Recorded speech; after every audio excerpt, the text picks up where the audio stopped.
Hello everyone, welcome to the video lecture series of Engineering Mathematics First. The subject code is BAS103 and here we are in lecture number 3A of unit number 2. So previous lecture में हम लोगों ने nth order derivative calculate करना सीखा है अगर हमें single function given होता है, चाहे वो स्टैंडर्ड फंक्शन है या उस पे बेस्ड क्वेश्चन है, that we have solved to calculate the nth order derivative. Now इस लेक्चर में भी हम nth ऑर्डर डेरिवेटिव कैलकुलेशन की बात करेंगे, बट यहाँ पे हम एक थ्योरम यूटिलाइज करने वाले हैं, that is called Leibniz theorem.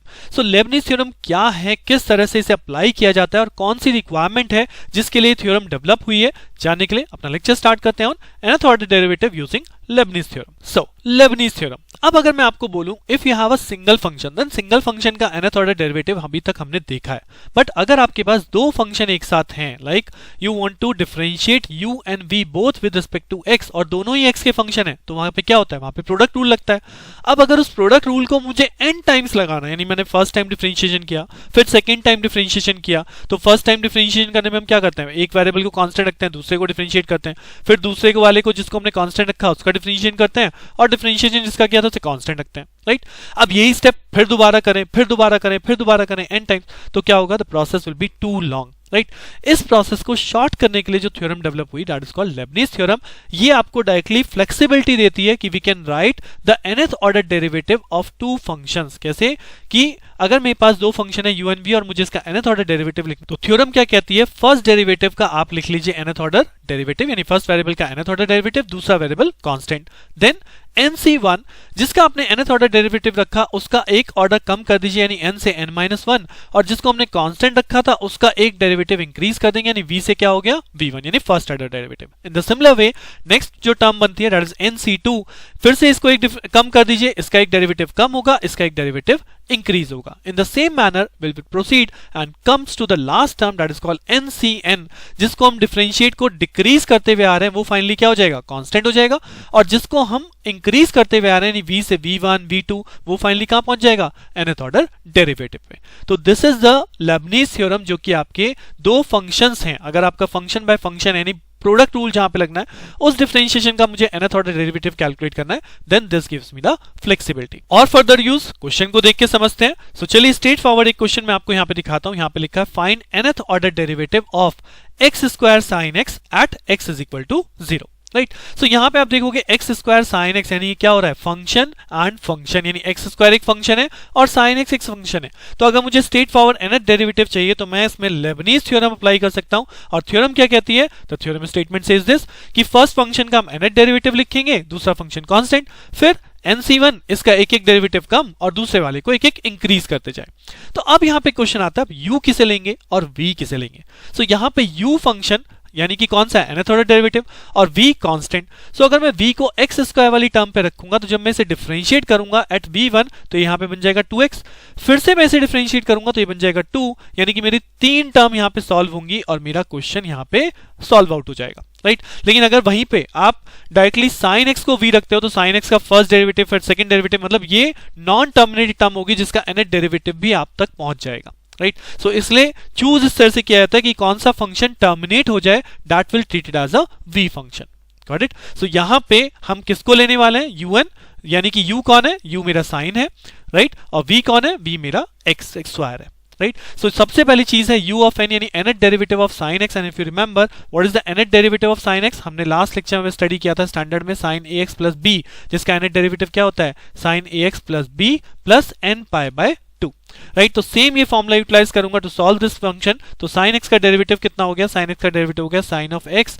n pi by 2, right. यहाँ पे a to the power n भी होता है, जो कि यहाँ पे 1 टू द पावर n हो जाएगा. सो ये भी आपका sin x plus n pi by 2 बचना है. Then v is a constant, तो v को हम लिखेंगे x स्क्वायर प्लस nc1, तो यहाँ पे मैंने nc1 एज इट इज लिख दिया, un-1 यानी इसका n-1 डेरिवेटिव, किसका, sin ax प्लस b का. अब sin ax प्लस b का n-1 क्या होगा, n की जगह क्या करना है, n-1 कर देना, तो ये हो जाएगा sin of x plus n-1 और पाई बाय 2, राइट. और दूसरा इस x स्क्वायर का क्या करूं, x स्क्वायर का फर्स्ट डेरिवेटिव, यानी ये हो गया आपका 2x. सिमिलरली फर्दर बढ़े, nc1 का हो गया nc2, अब इसका मुझे करना है n-2 डेरिवेटिव, तो sin का n-2 क्या हो जाएगा, वही सेम हो जाएगा x प्लस यहां पे आ जाएगा n-2 पाई बाय 2, राइट. और उसके बाद 2x का डेरिवेटिव क्या हो जाएगा, सिंपली 2. अब इसके बाद टर्म देखिए, अगर मैं इसके बाद टर्म लिखता हूं nc3, तो साइन का तो डेरिवेटिव मेरे पास है, बट 2 का डेरिवेटिव क्या हो जाएगा 0। तो अल्टीमेटली आपका ये जो डेरिवेशन है, ये जो हमारा एक्सपेंशन है, ये यहीं पे ओवर हो जाता है। यानी we got these 3 terms as a derivative of dn by dxn of what x square sine of x, right. So अगर क्वेश्चन में पूछा था find the nth derivative of x square sine x, we have the answer. But यहां पे question में एक और चीज पूछी गई, at x is equal to 0, यानी कि अब अगर x इज इक्वल टू 0 पे कैलकुलेट करना है तो मैं यहां पे क्या करूंगा, x को 0 पुट कर दूंगा। x को जैसे ही 0 पुट करेंगे तो ये x स्क्वायर है, ये टर्म आपकी 0 हो जाएगी, इसमें भी x का मल्टीप्लाई है, ये टर्म भी 0 हो जाएगी। केवल टर्म कौन सी बचनी है, ये थर्ड टर्म आपकी रिजल्ट प्रोड्यूस करने वाली है, क्या nc2 को कैसे एक्सपेंड करते हैं, n-1 डिवाइड बाय फैक्टोरियल 2, तो ये तो हो गया nc2। Sine term as it is, sine में x की जगह 0 हो गया, तो ये बचेगा n-2 pi by 2, right. This is the n-2 pi by 2 term, और मल्टीप्लाई बाय 2, सो 2 से फैक्टोरियल 2 कैंसिल आउट हो गया, तो अल्टीमेटली टर्म क्या बची, n-1 और sine of n-2 into pi by 2। This is our answer. That is the nth derivative of this given function at x is equal to 0. Right? So this is the simple use of our Leibniz theorem जब यहाँ पे इस type के question पे apply करते हैं। अब मैं आपके पास चलता हूँ another type of questions जो मैं आपको दिखाऊंगा अब सक्सेसिव लेक्चर में, इस लेक्चर में मैं दिखाऊंगा, जो कि मोस्ट ऑफ द टाइम आपके पेपर में प्रोड्यूस हो चुके हैं। और क्वेश्चन कैसे आते हैं, like this. Question number 2, it says if y is equal to sin m sin inverse x, then prove that 1 minus x square y2 minus x y1 plus m square y is equal to 0. Also, 1 minus x square yn plus 2 minus 2n plus 1 yn plus 1 into x minus n square minus m square yn is equal to 0. So अगर आप इस question को देख पा रहे हो तो इस टाइप का क्वेश्चन हम लोगों ने प्रीवियस लेक्चर में स्टार्टिंग बेस में ही मैंने आप लोगों को कराया था। क्यों कराया था, इसीलिए कराया था, वहां पे बोला था कि उस मेथड की यहां पे भी रिक्वायरमेंट पड़ेगी। तो अगर आप इस फर्स्ट पार्ट को देखो तो ये फर्स्ट पार्ट ऑलरेडी हम ड्राइव कर चुके हैं प्रीवियस लेक्चर। कैसे किया था, वी विल लेट कि y is equal to sine of m sine inverse of x, जिसको हम क्या करते हैं, जिसको हम फर्स्ट टाइम डिफरेंशिएट करते हैं तो y1 मिलता है।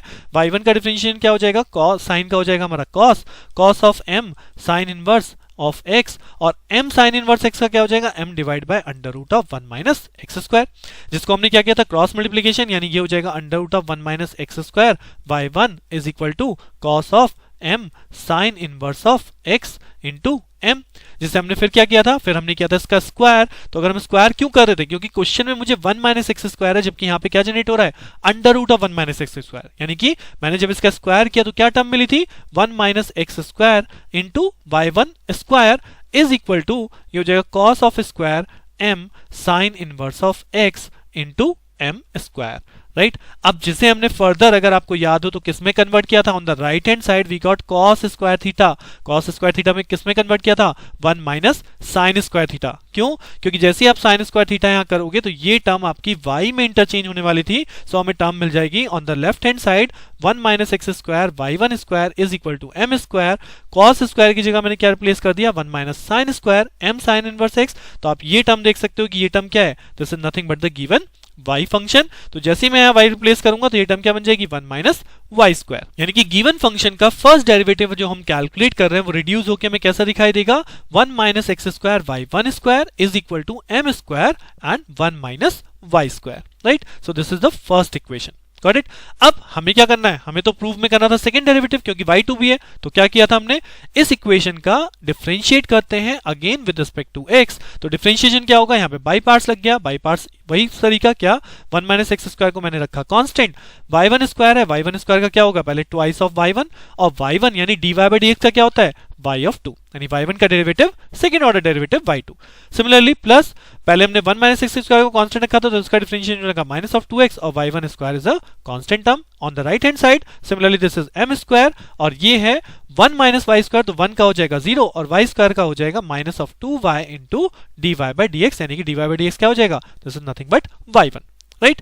अब अगर आप इसे देखो फिर से वही चीज आ रही है कि 2y1 यहां पे भी है, 2y1 यहां पे भी है, और 2y1 यहां पे भी है। तो अगर हम 2y1 को डिवाइड कर दें, यानी 2y1 को कांस्टेंट कर दें, कॉमन कर दें, तो हमारे पास इक्वेशन क्या रिड्यूस होकर बचेगी? हमारे पास इक्वेशन बचेगी 1 minus x square into y2, 2y1 यहां से कैंसिल आउट हो गया, माइनस अगर इसमें से देखिए 2y1 हटाएंगे तो यहाँ क्या बचेगा? माइनस ऑफ एक्स और एक y1 बचेगा, तो this is minus x y1 और इज इक्वल टू में क्या बचेगा? m स्क्वायर, आपने 2y1 हटा दिया तो यहाँ पे माइनस y बचा, जो कि लेफ्ट हैंड साइड पे क्या हो जाएगा? Plus m square y। This is the first part that we have to prove, 1 minus x square y2 minus x y1 plus m square y is equal to 0। तो this is the first part we have done, right. और ये 10 marks का question है, याद रखिएगा Lebanese के ऊपर जो क्वेश्चन बनते हैं most of the time 10 marks के ही हैं। सो यहाँ पे इसलिए 2 पार्ट प्रूव होते हैं क्योंकि आपने फर्स्ट पार्ट प्रूव कर लिया। अब इस फर्स्ट पार्ट से सेकंड पार्ट क्या प्रूव करना है? अगर आप देखोगे तो सेकंड पार्ट यानी फर्स्ट पार्ट से सेकंड पार्ट क्या जा रहा है? फर्स्ट पार्ट से सेकंड पार्ट कहता है कि 1 माइनस एक्स स्क्वायर y2 है, अब yn प्लस 2 में लाओ, यानी कि हम क्या कर रहे हैं? इसका nth ऑर्डर डेरिवेटिव लगा रहे हैं। अब यहाँ पे आपके बाय पार्ट्स फंक्शन है, तो इस बाय पार्ट्स फंक्शन का जब मैं nth ऑर्डर डेरिवेटिव लूंगा so I will use Leibniz theorem, right. और कैसे लेबनीज थ्योरम यूज करेंगे? अगर मैं इस वाली इक्वेशन से स्टार्ट करता हूं, that is 1 minus x square y2 minus x y1 plus m square y is equal to 0। So मैं यहाँ पे लिखूंगा using Leibniz theorem, right. Using Leibniz theorem हम यहाँ पे लिखेंगे take n time differentiation. So अब यहाँ पे देखिए बाय पार्ट्स है ना। अब इसमें कौन सा फंक्शन लग रहा है जो टर्मिनेट हो जाएगा? जो टर्मिनेट होगा वो है 1 minus x square. So 1 minus x square becomes my v function, right. So कैसे एक्सपेंड करूंगा? अगर मैं y2 यानी ऑलरेडी मेरा सेकेंड ऑर्डर डेरिवेटिव है और मैं इसका nth ऑर्डर डेरिवेटिव ले लूंगा तो ये क्या बन जाएगा? yn plus 2, right. Then 1 minus x square पहले एज इट इज लिखते हैं, उसके बाद प्लस nc1 जिसको हमने n टाइम डिफरेंशिएट किया उसका एक डिफरेंशिएशन ऑर्डर कम कर दीजिए, यानी n प्लस 2 है तो ये क्या हो जाएगा? n प्लस 1, और जिसको हमने कांस्टेंट रखा उसको एक बार डिफरेंशिएट कर दीजिए, यानी minus of 2x। Similarly on proceed next way, nc2 इसको फिर से एक डेरिवेटिव कम कर देंगे तो ये हो जाएगा yn, और इसको एक बार और डिफरेंशिएट कर देंगे तो ये हो जाएगा माइनस ऑफ 2। अब इसके बाद ये फर्दर डिफरेंशिएट नहीं हो सकता, राइट। सो ये टर्म जो यहाँ पे थी 1 माइनस एक्स स्क्वायर y2, यानी कि this will expand in these term, right. Similarly second term क्या है हमारे पास? सेकंड टर्म है माइनस एक्स y1, यानी माइनस को अगर मैं बाहर रखूं, इस टर्म को एक्सपैंड करूं तो एक्स y1 इसमें भी कौन टर्मिनेट होगा? एक्स टर्मिनेट होगा, यानी y1 का मैं nth ऑर्डर डेरिवेटिव लिख लूं yn plus 1 into x is a constant, plus फिर कैसे एक्सपेंड करते हैं? nc1 जिसको हमने yn प्लस 1 लिखा उसको एक रिड्यूस कर देंगे तो yn डेरिवेटिव हो जाएगा, और x का एक डिफरेंशिएशन कर देंगे तो हो जाएगा 1। इसके आगे फर्दर प्रोसीड नहीं होगा, टर्म नहीं आएगी, दैट मींस ये टर्म भी मेरी एक्सपैंड हो गई। Then plus m square y, so m square is a constant and y is nothing but y का nth ऑर्डर डेरिवेटिव क्या लिखेंगे? y of equals to 0, right. So simple सा है कि जो इक्वेशन आप सेकेंड ऑर्डर डेरिवेटिव के बाद लाए हो यहाँ पे बाय पार्ट्स यानी फंक्शन बाय फंक्शन बनता है, इसको nth ऑर्डर में लाने के लिए मुझे यहाँ पे लेबनीज थ्योरम यूज करनी ही पड़ेगी, राइट। अब इस इक्वेशन को सिंप्लीफाई कर लीजिए। सिंप्लीफाई कैसे करना है आप देखोगे यहाँ पे yn प्लस 2 का फंक्शन कौन कौन है? yn प्लस 2 का केवल एक ही टर्म है and this is yn plus 2 1 minus x square. तो अगर मैं इसे सिंप्लीफाई करके लिखता हूं तो yn प्लस 2 का एक ही टर्म है, that is 1 minus x square, but yn plus 1 और yn प्लस 1 यहाँ पे भी है ना दोनों टर्म। तो आप इन दोनों टर्म में देखोगे तो यहाँ पे माइनस ऑफ एक्स और इसके साथ भी माइनस ऑफ एक्स है, तो minus of x yn plus 1 आपका कॉमन हो गया। nc1 की वैल्यू क्या होती है? केवल n, तो यहाँ पे क्या टर्म बचेगी? 2n, और यहाँ पे क्या टर्म बचेगी? जब आपने माइनस एक्स yn प्लस 1 को कॉमन ले लिया तो ये बचा 2n प्लस 1, यानी कि ये वाली टर्म आपकी यूज हो गई और ये वाली टर्म आपकी यूज हो गई। इसके बाद जो आपको टर्म दिख रही है ये भी yn की टर्म है, ये भी yn की टर्म है और ये भी yn की टर्म है, यानी तीनों yn की टर्म है। तो मैं yn को अगर कॉमन कर दूं इन तीनों टर्म में तो यहाँ पे सबसे पहले क्या है? nc2 कैसे एक्सपेंड होता है? n minus 1 divide by 2 into minus of 2, right. उसके बाद ये yn वाली टर्म है तो इसके साथ क्या लगा है? nc1 क्या होता है? nc1 होता है n, तो ये हो जाएगा माइनस ऑफ n, और ये भी yn वाली टर्म है तो ये हो जाएगा प्लस ऑफ m स्क्वायर। तो ये सारा का सारा आपका yn का पार्ट कॉमन कर दिया, जो कि फर्दर सॉल्व होके क्या मिलेगा? यही टर्म आएगी जो आपको प्रूव करनी है। कैसे? आप इसे एक्सपैंड कीजिए, देखिए 2 से 2 कैंसिल आउट हो रहा है, यहाँ माइनस बचा, माइनस से अगर इसे करेंगे तो माइनस n स्क्वायर हो जाएगा और एक टर्म हो जाएगी plus n minus n plus m square, तो एक तरह से कैंसिल आउट हो रहा है n और n। यहाँ पे क्या बचा? m square minus n square, जिसमें इसने माइनस कॉमन ले लिया तो ये बन गया n square minus m square. तो ये रीअरेंजिंग मैंने किस बेस पे करी है? ये रीअरेंजिंग मैंने करी है whatever I have to prove. Question में आपको गिवन है, उसी के अकॉर्डिंग मैंने इसे लिख दिया। अदरवाइज नहीं गिवन होता तो आप इसे m square minus n square लिख देते, उस केस में यहाँ पे प्लस हो जाता, plus m square minus n square yn is equal to 0। So concept is that कि आपने लेबनीज थ्योरम अप्लाई करनी है। यहां तक का स्टेप आपका डबल डिफरेंशिएशन तक आता है, सेकेंड ऑर्डर डेरिवेटिव, बट इसके बाद लेबनीज अप्लाई करके then you will find out the last step. तो अगर मैं केवल स्टेप की बात करूं तो इस स्टेप तक पहुंचने के लिए आपको 3 या 4 स्टेप लगते हैं। उसके बाद इस स्टेप तक पहुंचने के लिए केवल इस लेबनीज को अप्लाई करना है और आपके क्वेश्चन की वेटेज बन जाती है 10 मार्क्स। तो इस लेक्चर में इसी क्वेश्चन तक रखते हैं, इसकी प्रैक्टिस आप वापस से कीजिए। नेक्स्ट और लेक्चर में लेके आऊंगा जहां पे और प्रॉब्लम्स कराऊंगा। लेबनीज थ्योरम आप बहुत अच्छे से अप्लाई करना सीख जाएंगे। तो मिलते हैं नेक्स्ट लेक्चर में विद अदर प्रॉब्लम। तब तक के लिए कीप प्रैक्टिसिंग। Thank you.